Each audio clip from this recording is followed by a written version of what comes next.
and welcome to the Mattniverse. Today we're going to further explore HiveSwap Friendsim. Now Volume 6 is out, so we have a couple of more people we can entertain ourselves with, I guess, and try and become new friends. They both look very interesting. Well, one's a pair of two and the other one's just very interesting looking. Very cool hairstyle. Armed with your first heaps of hard-won cultural knowledge, you continue on your journey. Troll life sure is complicated, not to mention troll romance. You really aren't interested in getting into all of that. Your life is complicated enough, and adding an additional level of angst on top of that does not sound ideal. Friendship is all you can handle right now. Sort of, if we can get to it. And boy, do you love to handle it. Just get your fingers all up in there and squish that shit around. Okay, that's just weird. Don't say that. I'm not sure what to really say about this person. L word? Okay, and then you got Cuprum and Foliocle. Oh, I have no idea how to say that one. Very interesting black eyes there. I hope it's just your eyelids are closed. I don't think so, though. But we'll go with L word and see how well this works. Should be interesting. Alright. You're ready to meet someone new, but you have no idea where to go. You're kind of hoping you'll just bump into someone. Oh, well, that worked out. While you're thinking about it, you do. You bump into someone. The troll takes a step back to look at you, eyebrows lifted in surprise, while you sputter apologies. Then you notice the color of the symbol on her shirt. So it is a her, okay.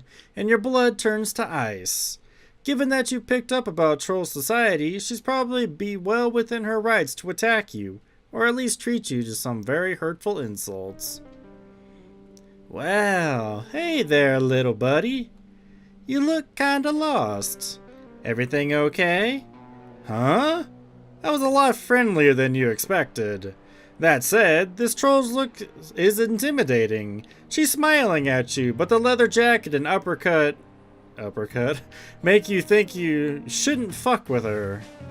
I guess that's her hair is an uppercut? I don't know what that means. I have no idea. They also look really dope. Like maybe this is someone whose name would look really nice in your address book. Look, you know you're pretty non-discriminating with your friend taste so far. You're graceful for every taste of affection thrown your way.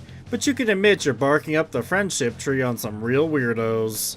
But this time, you really want to be friends with this girl. In fact, it feels like earning her approval might even raise your opinion of yourself. Or your social cash. She's just, like, seriously cool.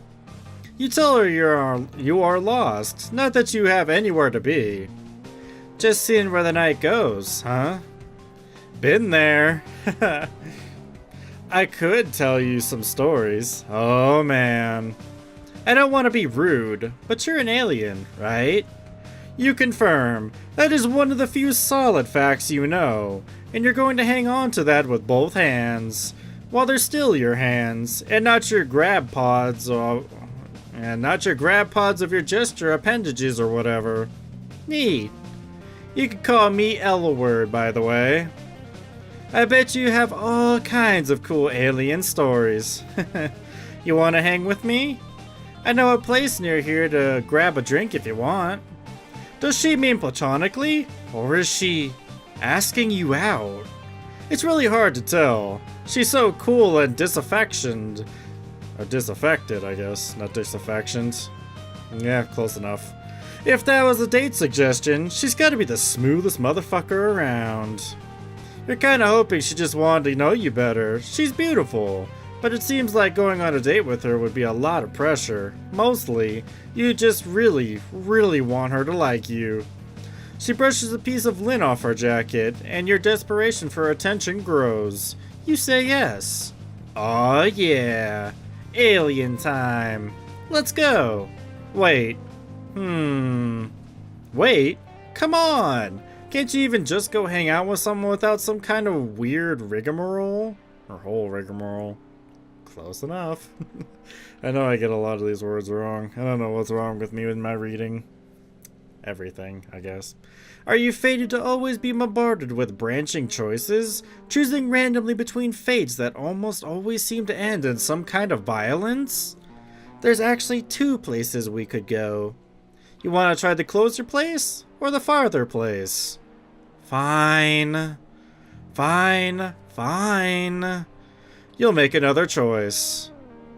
Choose the closer or farther place. Let's go to the farther place first. You tell her you're in no rush, and the farther place is fine. She takes off in the same direction she was walking before you bumped her. You follow behind, trying to act like you totally belong here, next to this genuine troll babe. You walk next to cool people all the time. It's just practically a hobby. After a couple blocks, though, she stops short. You narrowly avoid bumping into her again. She fishes her palm husk out of her pocket, and you can see that it's vibrating noisily. She looks at the screen and theatrically rolls her eyes. Ugh. This is so annoying. I'm sorry, but there's just this thing. I have to deal with it, I guess. I swear to fuck, whatever the hell that means. She just wants an excuse to see me. It's transparently obvious. Like how she's flirting with all my friends. Or just magically showing up in places we used to go together. It's honestly kind of pathetic. You're trying so hard to make it seem like, there's a lot of likes in here, you're over me, just that it shows you aren't. Lame-o. You know what I mean? You may not understand the specifics, but it's clear that she's including you in some kind of social situation she's dealing with. Wow! That's what you do when you're already friends with someone. You basically just skip to the front of the line. You nod and look sympathetic. Yeah, totally. So you totally get it, you tell her. You have an ex like that too. Who is she? Who is she even trying to fool? Okay. Right? It's embarrassing that we even dated.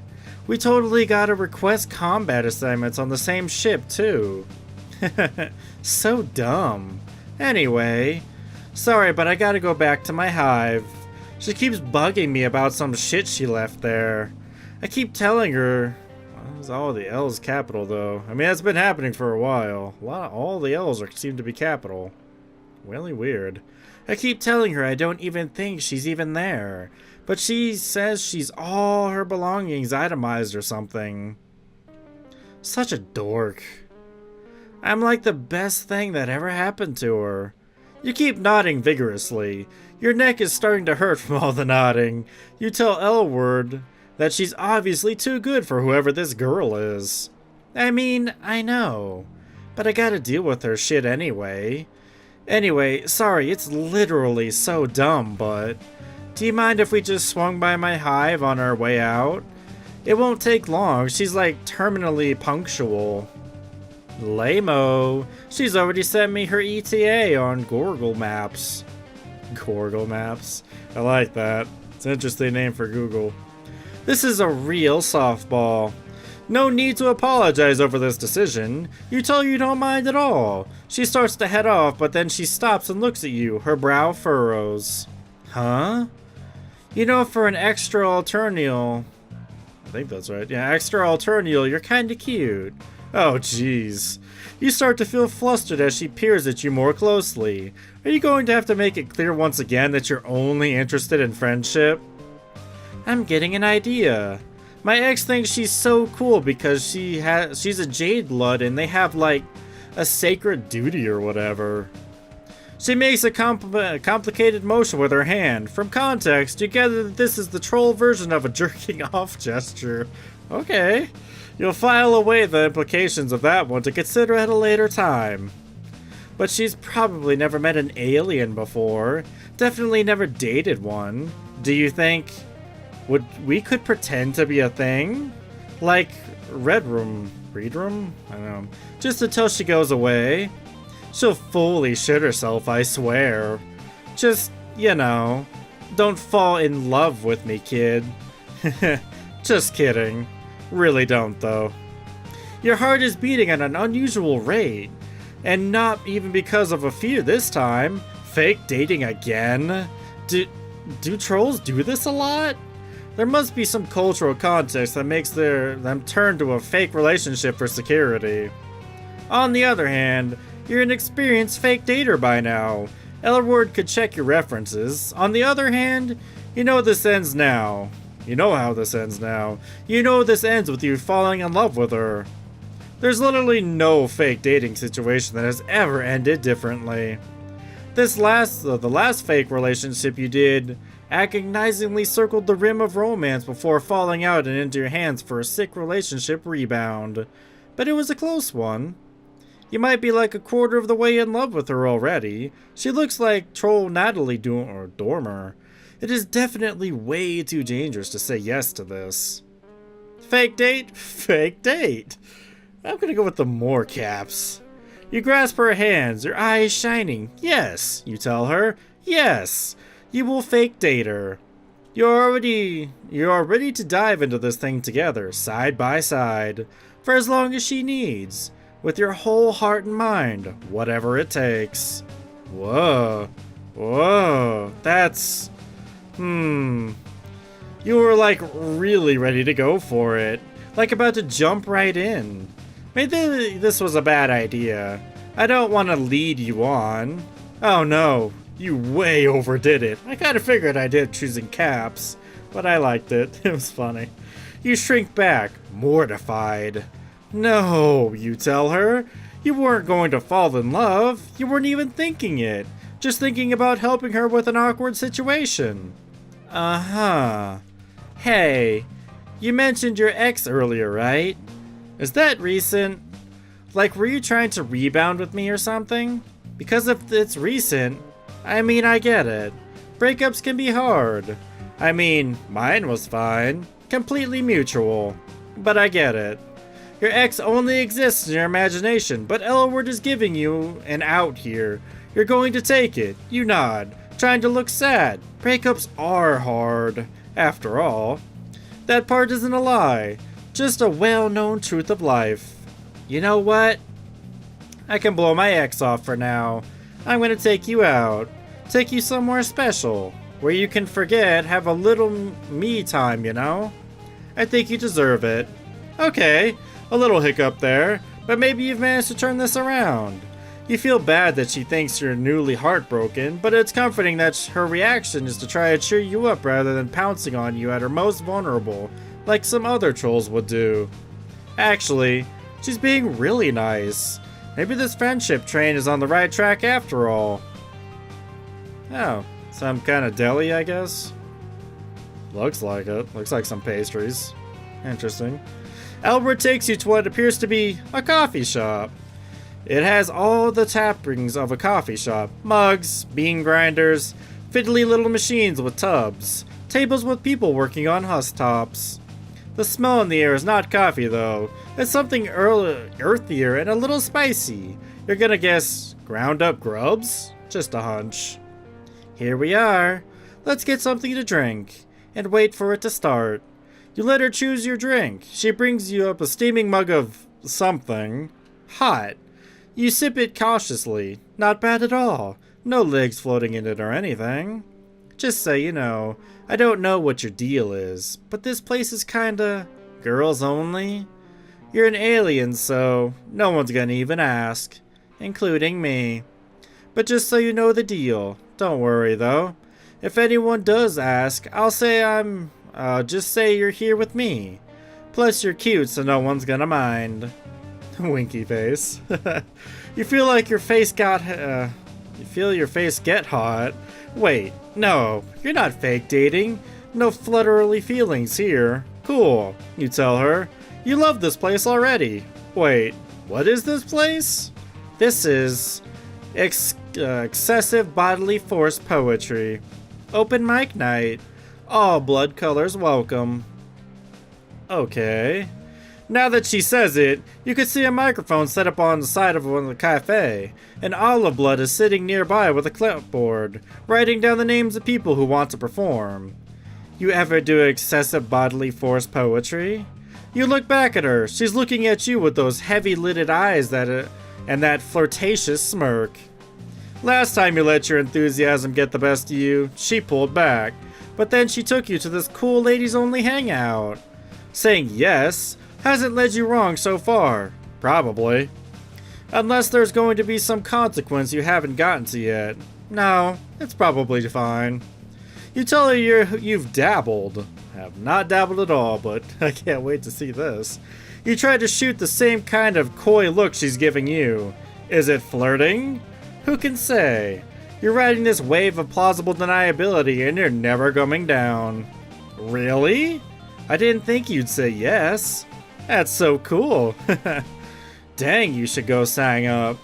I've never done it myself, but I like to come here and watch. You should totally do it. Until now, Elwood has been pretty disengaged, but she seems actually excited about this. You go. Can't do it good enough that the mic picks up. You're never done slaying poetry, but how hard can it be? You got this. You go up to the Blood and put your name down on the list. Then you go back to Elwood, giving her what you hope is a look as smooth as expensive brandy. Get ready, you tell her. She laughs, like you're being corny instead of smooth. But it's good-natured, so that's okay. You settle down to watch the excessive bodily force poetry. Maybe you could pick up a few tips. Before long, you notice a couple of differences between this and the slam poetry you've seen before. First of all, your unfamiliarity with troll culture is causing you to miss a lot of the metaphors. You think some of these poems are erotic. People are reacting like they are. But all the body parts sound like something did magnetic fridge poetry with an intro engineering textbook. It's all tubes and pushers and levers and sacks. You watch the people around you and try to react the same way they do. Second, troll slam poetry does involve actual slamming. Several poets, it seems to be the cooler colors of the rainbow in their performances with acts of passionate violence against nearby chairs, tables, or even members of the audience. Artists, you guess. Temperamental. Elwood doesn't seem surprised. One troll with a dark purple symbol breaks the mic stand in half over her knee. Jesus. Elwood sits up a little straighter, popping the collar of her jacket a touch higher and adjusting her hair. God, I'd die if she'd looked at me that way, lame-o. LMAO, whatever you'd call it. I wish I was that mic stand. I'd never had a girl that mean. I always go for the good girl spades, thinking I can change them. Like it'll be different with me, you know? If our hate is true enough, it's a bad habit. Nice trolls don't change. That's some advice for you, kid. You don't know how to respond to this, so you just nod wisely. If you're being totally honest with yourself, seeing Elwood flustered makes you feel a little flustered too. Not that you're changing your mind about only wanting friendship, but you wouldn't mind if she looked at you with a little bit of the awe she's giving the purple blood. Oh boy. Finally, it's your turn to perform. You got into the show, you forgot you were actually going to do this. Whoop. Now, walking up to the front, you wish you could forget again. You clear your throat. Silence. Then a flash of inspiration hits. You had trouble understanding the troll poems because of the socio-cultural differences. So maybe if you load your piece with references to your own world, they'll just assume it's good. You start listing body parts you have. Knees, spleen, shoulders. You toss in a few celebrity names. Steve Jobs! I don't know if that's gonna work. Rita Moreno. I don't know who that is. Then you put on the most serious poetry voice you can and say, Numa Numa E. Another idea hits you like a wet fish to the face. Maybe if you end with this some kind of violent gesture, like the purple blood girl did, Elwood will like you more. You seek out her face in the audience and, looking right into her eyes, you slap yourself in the face as hard as you can. Oh boy. There's a smattering of lackluster claps. No one looks impressed. A few grumbles echo around the cafe. You think you may have just bombed. Your budding confidence is hit with a big load of shame, descending like wet concrete. Oh, but when you get back to Elwood, she's grinning. Damn. That wasn't what I expected at all.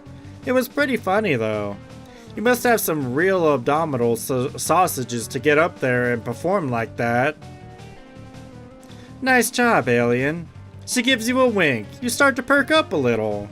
After all, you don't need to be friends with the rest of the people in this cafe, just like the cool troll girl. Oh, just this one cool troll girl. Meh. And it looks like making yourself look dumb was brought you closer together. Jesus. Honestly, though, I'm surprised you didn't do a piece about your breakup. Oh, right. You completely forgot about your breakup. Or rather, your fake-up. Elwood leans forward, her hands splayed on the table. Her black claws gleam in the low cafe light. You can tell me about it, if you want. Like, I'm over my breakup. But if you want to talk about yours, it's fine. I know sometimes it's like, just really on your mind. Just right in there. You're starting to feel even less great about lying. You fidget uncomfortably in your seat. No, you know what? You're supposed to be making a friend here. Yes. In the past, it's been advantageous to just go along with whatever people say until they like you, but you and Elwood are really connecting. You don't want her to just like you because she thinks you're sad. You want it to be real. You take a deep breath and tell Elwood you don't have a recent ex at all. You tell her you were just trying to commiserate. What? Really? Oh, that's not really cool. Oh shit. You could just feel her pulling away. Yeah, she's definitely backing up. Well, you can also see it, because she's physically pulling away from you. All signs point to losing this friendship. You're so sorry, you tell her. It won't happen again. Yeah. Sorry. No offense.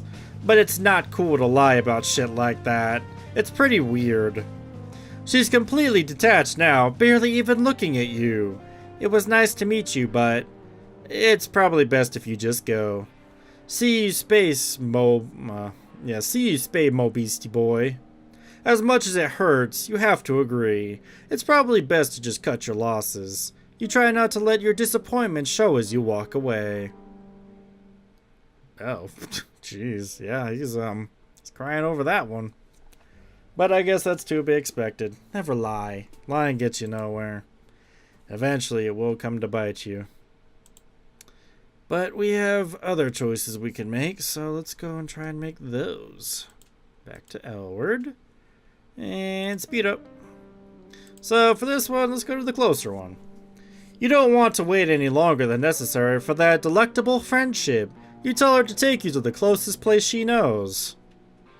Oh, we're here again. Okay, so I guess this was the closest place. It turns out to be pretty close. She crosses the street and takes you down a flight of stairs to a little underground bar. When you walk in the door, you're ready to do some befriending, but Elwood seems distracted. You follow her gaze and you see another cerulean, symbol troll girl with a buzz cut and a snakebite piercing sitting alone on a bar stool. As you watch, the other troll looks over at Elwood and gives her a little smile. You clear your throat, and Elwood seems to abruptly remember your presence. Oh. Well, we've arrived. The hangout place. Can you take it from here? You could take it from here, right? I gotta go. Oh, wow, okay. Yep. I guess that was it. Alright then. Well, that was fast. Well, one more way to go then. Don't act too enthused about the whole, thing that she was trying to get me to do. The whole fake date. We'll see how well this works. So got here, got the farther place, and just a regular old fake date. You say that could be cool. You say it super casually, like you pretend to be in relationships with aliens every day of your life. Elwood grins, clearly pleased. You're sure this was the right choice. Then again, you've thought that before only to end up in terrifyingly painful situations. But you're pretty confident this time it'll be fine. That's great. Thanks for doing me a solid. I'll owe you one. She shoots you a finger gun and winks. Cool place. Nice poster. Very, interesting. Well. And what is now a deeply familiar story beat, Elwood takes you back to her hive. It's pretty messy. You could understand why her ex would give her a hard time finding something she left here. You don't see any signs of Eleusis, but it's probably rude to ask her about that. What with how often trolls and other animals are murdered in this society. You ask Elwood if she got your story straight, or should you get your story straight? Like, how did you meet? How long have you been dating? Who is the funny one, and who always gets to choose the food on date nights? Yeah, I got a 3,000 word backstory for us to remember. Oh, that's a lot. I'll be quizzing you on my fave movies. JK. I'm not worried, lol. We could just wing it. Oh, I think she's here anyway. Oh, great. Sure enough, you hear a crisp knock on the door. Elwood leans against the nearest wall and crosses her arms over her chest, looking bored. Come on in, girl. Oh, no. I was kind of wondering if it would have been one of the people you've met before. And it is. Oh, crap. She was the one that was underground, right? I think so. Oh, boy. Another troll enters the hive. Hey, wait a second. You know this one. This troll is already your friend. That might be a good thing, but it might also ruin your chances with the friend you're currently chasing. But maintaining your existing friendship is important too. You're going to have to find a way to balance this. She doesn't seem to have noticed you yet. Branya, yeah, I think that was the one underground. Hello, Elwood. We could make this like the last time we have to see each other. If you could just hand over my favorite sweater. I don't have it. I don't know how many times I gotta tell you. It's very simple. 1. I was always wearing it over when we break up. 2. I keep careful track of all my belongings. 3. You think it's funny to antagonize me.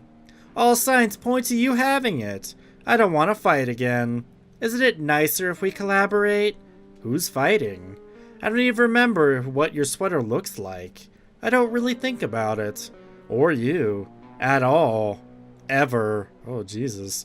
Emotional dishonesty is a barrier to helpful communication. Ugh. I'm not one of your little jades who have to listen to this crap. Okay, whatever. I'm not gonna get dragged back into this.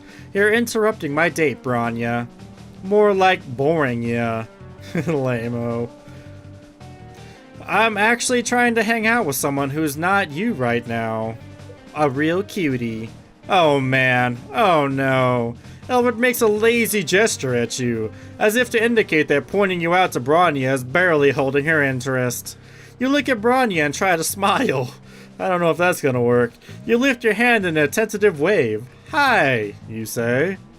Branya is taken back. She looks back and forth between you and Elwood a couple of times, trying to make sense of the situation. You? And Elwood? Well, this is a surprise. I didn't know you were looking for a romantic connection.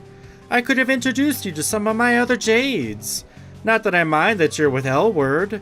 I wish only the best for her in all that she does. Elwood rolls her eyes theatrically. Then she looks back at you. You two know each other? She doesn't look happy about it. You remember the reason that she wanted to fake date with you in the first place was to hold your cool alien status over her ex's head. Branya, already knowing you has undoubtedly taken some of the wind out of her sails. You have to do something to turn this around. You don't want to be rude to Branya, but surely just hyping Elwood is safe. You tell Branya thanks for her offer, but you're happy with the choices you've made. She looks a little hurt, but quickly rebounds. Of course. I wouldn't tell you how to conduct your personal life. I'm really just here for my sweater. Can you get it, please, Elwood? Nah, lol. You just lost it. Stop making excuses to come over here. This is getting pretty personal. You try to make yourself an unobtrusive